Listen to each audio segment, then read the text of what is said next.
Pernahkah kalian menemui anak yang agresif, mudah marah, dan suka memukul? Itu adalah ciri-ciri dari anak EBD. Mari kita ulas bersama Hamim dan Ulya.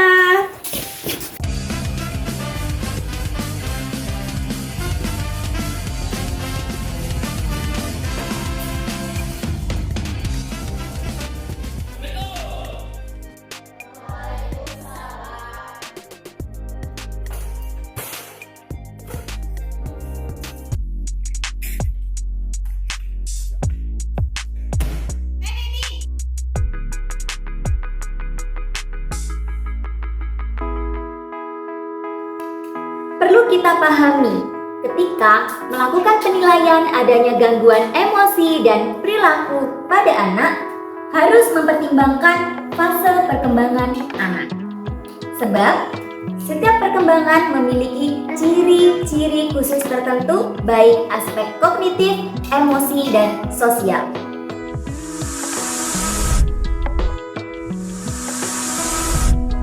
Emotional and Behavior Disorder (EBD) merupakan tingkah laku yang muncul berupa suatu tindakan yang ekstrim dan bukanlah suatu tindakan yang hanya berbeda sedikit dengan tindakan yang biasa dilakukan.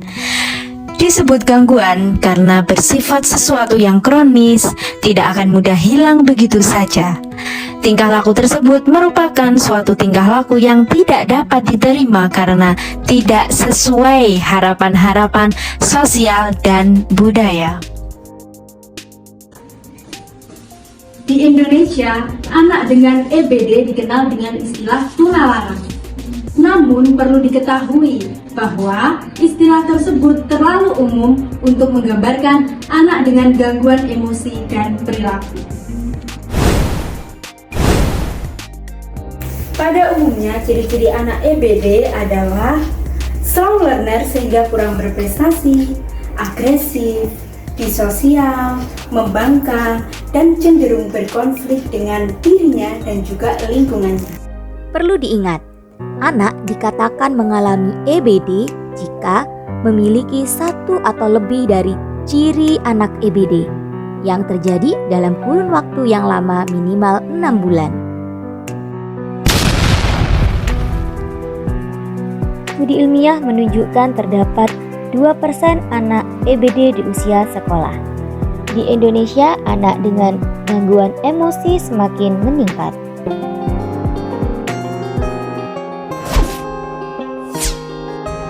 Pentingnya melakukan identifikasi oleh guru bertujuan agar dapat diberikan intervensi sedini mungkin.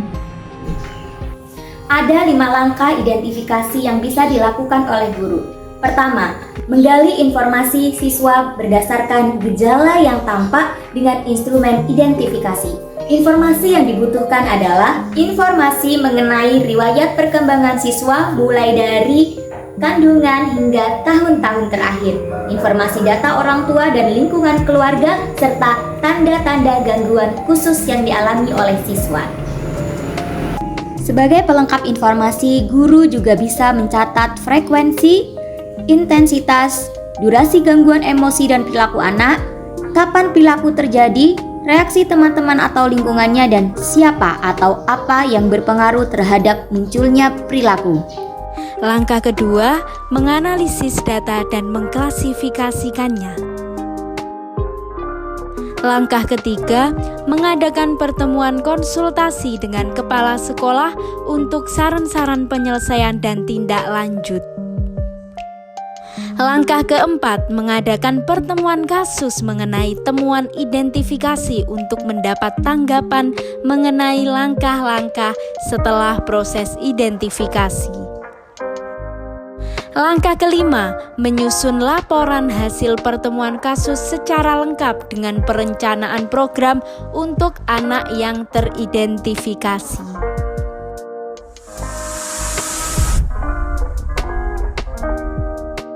Ya, catatan penting yang perlu kita pahami bersama adalah: pertama, jangan mudah memberikan julukan anak nakal pada anak atau siswa kita. Yang kedua, Identifikasi sebelum menyatakan anak tersebut mengalami gangguan emosi atau perilaku. Yang ketiga, hindari persepsi negatif untuk bisa membangun rasa percaya diri anak sehingga bisa kembali ke kehidupan sosial mereka. Yang terakhir, lakukan kolaborasi dengan pihak-pihak yang berkaitan, orang tua, sekolah, guru, serta profesional. Besar harapan kita agar prevalensi anak dengan gangguan emosi dan perilaku di Indonesia semakin menurun dengan kerjasama kita bersama.